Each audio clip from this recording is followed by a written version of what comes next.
Hello friends, welcome to my channel. দেশ এবং দেশের বাইরে থেকে যারা আজকে আমার ভিডিওটি কন্টিনিউ করেছেন প্রত্যেককে gardener TRIPS with Kamal YouTube চ্যানেলে স্বাগতম। তো ফ্রেন্ডস, আজকে আমি আলোচনা করব আম গাছের সেরা খাবার, অর্থাৎ আম গাছের গুটি ধরার পরে যে সেরা খাবারটি দিলে আম গাছ ফলগুলো হাসতে হাসতে বড় হবে। পাশাপাশি এই সময় যে সমস্ত গাছে ফল আসেনি, অর্থাৎ যে সমস্ত গাছগুলো বারোমাসি নয়, সেই সমস্ত গাছগুলোতেও কিন্তু এই খাবারটি দেওয়া যাবে। কি এই খাবার? এই খাবারে কি কি পুষ্টিগুণ থাকে, এই খাবার দিলে গাছ কতটা দ্রুত বৃদ্ধি হবে, সব কিছু নিয়ে থাকছে আজকের ভিডিওটি। মনোযোগ সহকারে ধৈর্য নিয়ে দেখতে থাকুন, আপনি অবশ্যই উপকৃত হবেন। ছাদ বাগানে সবচেয়ে পছন্দের গাছের মধ্যে আম একটি অন্যতম। বাঙালির প্রিয় খাবার হলো আম, আর ফলের রাজা হলো আম। তাই আম গাছের পরিচর্যায় কোনো ঘাটতি হোক আমরা চাই না। আর এই আম গাছের পরিচর্যা করতে গিয়ে আমরা অনেক সময় নানা ভুল করে ফেলি। নানা উল্টোপাল্টা পরিচর্যা করার ফলে আমাদের আম গাছের যে গুটি, সেই গুটিগুলো তো সঠিকভাবে থাকে না। পাশাপাশি আম গাছের যে নতুন নতুন গুটি আসছে, গুটিগুলোর বৃদ্ধি তেমনভাবে হয় না। তো আজকের যে খাবারের কথা আমি বলবো, সেই খাবারটি দিলে আপনার আমগুলো হাসতে হাসতে বড় হয়ে উঠবে। পাশাপাশি আপনার গাছগুলো তো বৃদ্ধি বিকাশ হয়ে আগামী সিজনের জন্য আবার নতুনভাবে সেজে উঠবে। তো কী সেই খাবার? তো ফ্রেন্ডস, সেই খাবারের মধ্যে সর্বপ্রথম যে খাবারটি আমরা রাখবো, সেই খাবারটি অবশ্যই একটি মিশ্র খাবার। ফ্রেন্ডস, আপনাদের সামনে সেই মিশ্র খাবারের পসরা নিয়ে আমি হাজির হয়েছি। এই সেই খাবার, যে খাবারে সর্বগুণ খাবার থাকে, অর্থাৎ গাছের বৃদ্ধি বিকাশের জন্য যে সমস্ত খাবারগুলো আবশ্যিক, যে সমস্ত খাবারগুলো অবশ্যই খুব ভালোভাবে গাছের বৃদ্ধি বিকাশের জন্য বেড়ে ওঠে, এটি সেই মিশ্র খাবার। এই মিশ্র খাবার যদি আপনার গাছের সঠিক মাত্রায় দিতে পারেন, তাহলে এই ফল ধরা গাছগুলোতে, অর্থাৎ যে নতুন নতুন গুটি ধরেছে, গুটিগুলো কিন্তু তর করে বেড়ে উঠবে।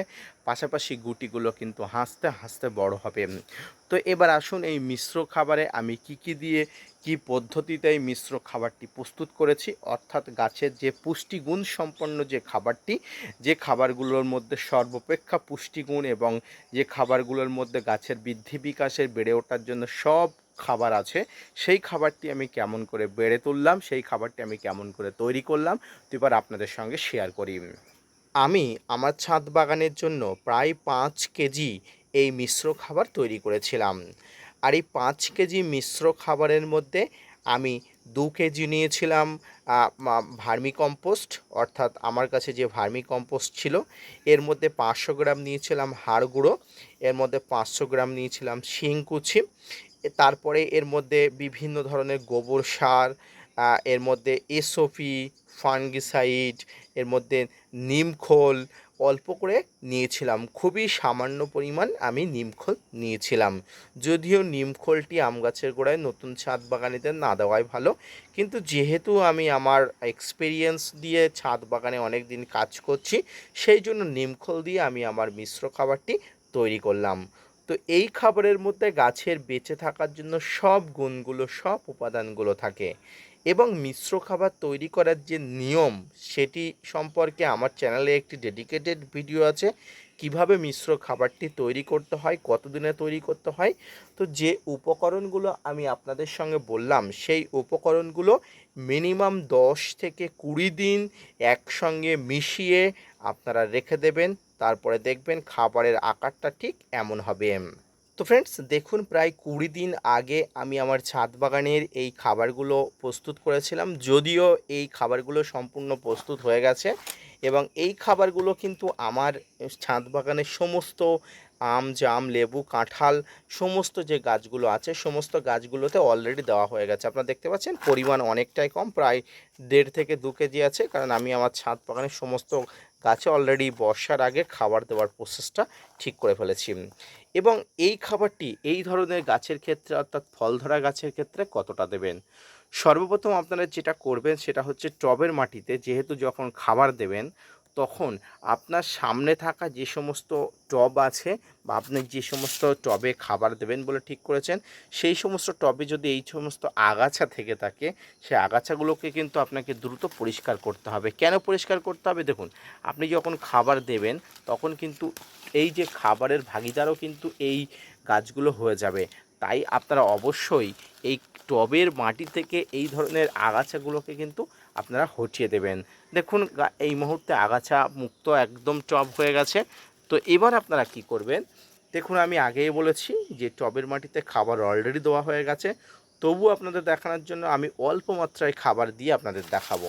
তো এরপরে আপনারা কি করবেন, এরপরে আপনারা যেটা করবেন সেটা হচ্ছে এই যে গাছের গোড়া, এই গাছের গোড়ার বরাবর একটু মাটিটা হালকা করে এইভাবে আলগা করে নেবেন। জাস্ট লাইক এমন, আপনার যদি টব থাকে টবের মাটি এভাবে হালকা করে নেবেন। আপনার যদি নতুন অন্য কোনো পাত্র থাকে, হাফ ড্রাম থাকে, তাহলে পাত্র এইভাবে হালকা করে নেবেন, মাটিটা তুলে নেবেন। কেন মাটিটা তুলে নেবেন? মাটিটা তুলে নেওয়ার কারণ হচ্ছে এই মাটির মধ্যেই কিন্তু খাবারগুলো দিতে হবে। এই খাবার দেওয়ার পরে কিন্তু মাটিটা চাপা দিয়ে দিতে হবে। তার ফলে কিন্তু এই যে খাবারটা, এই খাবারটা কিন্তু সহজে মাটির সঙ্গে অ্যাবজর্ব হয়ে যেতে পারবে এবং গাছ খুব সহজে খেয়ে দ্রুত বড় হতে পারবে। তো এই খাবারগুলো এবার দেখুন, একটি এই ধরনের গাছে, অর্থাৎ একটি বড় ধরনের গাছে, গাছটি খুবই বড় নয়, মাঝামাঝি, তো এক মুষ্টি থেকে দু মুষ্টি পরিমাণ খাবার আপনারা দিতে পারেন। জাস্ট লাইক আমার দিকে একটু তাকান, দেখুন আমি এইভাবে টবের যে মাটিগুলো তুললাম, এই মাটির বরাবর কিন্তু আমি খাবারগুলো এইভাবে দিয়ে দেবো।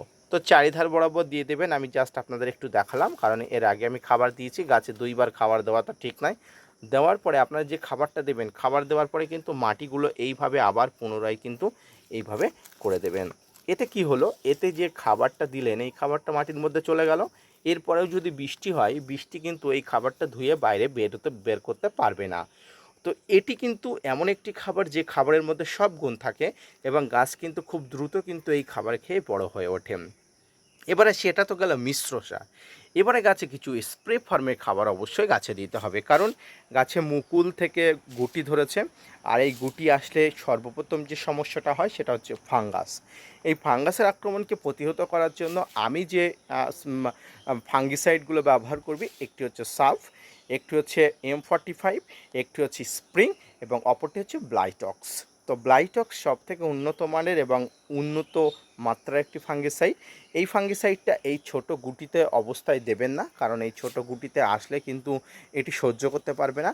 তাই এই সময় গাছে সর্বপ্রথম স্প্রিং, M45 বা সাব জাতীয় ফাঙ্গিসাইডগুলো আপনারা অবশ্যই স্প্রে করবেন, তাহলে কিন্তু গুটিগুলো ভালো থাকবে।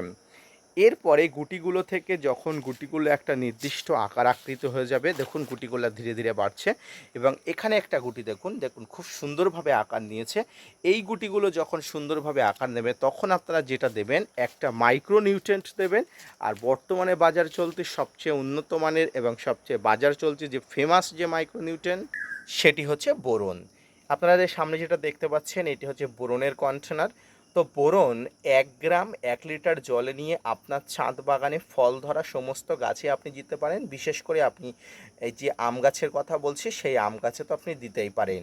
তো এই খাবারগুলো যদি আপনি সম্পূর্ণভাবে দিতে পারেন, তাহলে কিন্তু এই খাবারগুলো খেয়ে কিন্তু গাছের ফলগুলো হাসতে হাসতে বড় হয়ে উঠবে।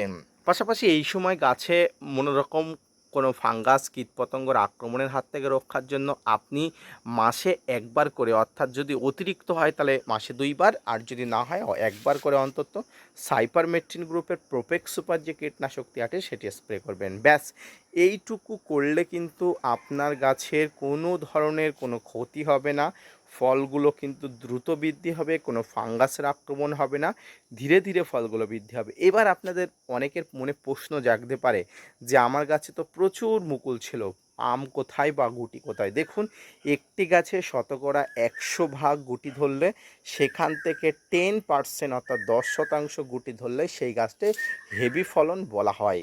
তাই এই গাছটি ছোট, প্রথম অবস্থায় সবেমাত্র প্রায় 2 বছরের কাছাকাছি হলো। প্রথম অবস্থায় এই গাছে একটি ফল ধরলেও সেটিই কিন্তু অনেক। তাই এই গাছ থেকে যত ফল আছে প্রত্যেকটি ফল রেখে দেওয়া বা রাখতে পারার এখন দায়িত্ব অনেক। তাই এই ফলগুলো যাতে সহজে থাকে সমস্ত পরিচর্যা আমি করতে থাকছি। আগামী দিনে আপনাদের অবশ্যই এই আপডেট দেবো।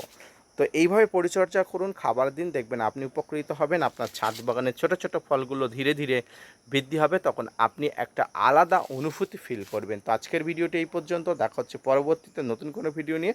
ততক্ষণ সঙ্গে থাকবেন, ধন্যবাদ।